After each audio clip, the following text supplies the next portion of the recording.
Hello ချစ်တငယ်ချင်းတို့ဒီနေ့ကြတော့ဗာဒီချက်ရမလဲဆိုတာကြည့်ရအောင်နော်။တရားကျော်တွင်နေလေးပါ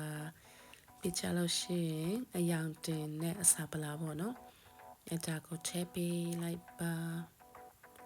ပြချလို့ရှိရင်ခုတ်ထားတဲ့တရားအမဲသားပေါ့နော်။အနုချိဘယ်လောက်ချိကြိုက်ရလဲဆိုတာတော့နုနုအောင်ပေါ့နော်။ကိုချိုက်ပုံစံပေါ့နော်။အဲ့ဒီချိပေါ့ပြီးရင်တွေထည့်ပြီးမှဖြုတ်ထားလိုက်ပေါ့နော်။ခွာတော့ ready ပြီလေ ready ဆိုတော့ဒီမှာအာလူးလေးနည်းနည်းပေါ့နော်အတားထည့်ပေးလိုက်တယ်ပြီးချွတ်နေလေးပါပြီးတာ soy sauce abc sauce ဒီပြီး black sauce ပေါ့နော်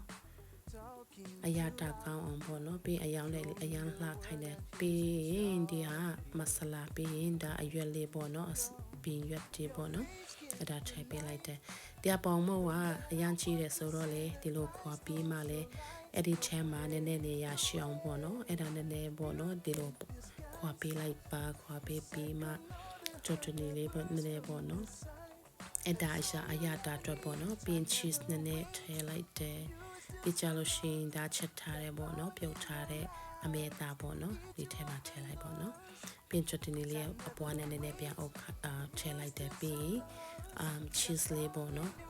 ပြီးခုနခွာထားတဲ့ဟာလေးအဲ့ဒါနဲ့ပြန်အုပ်လိုက်တယ်ပြီးကြလို့ရှိရင် oven မှာ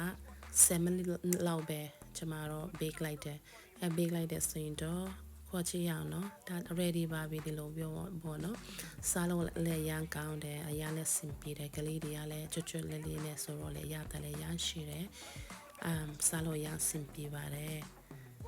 သားသမီးတွေအတွက်ပေါ့နော်ချက်ပေးကြပါနော် thank you ပါ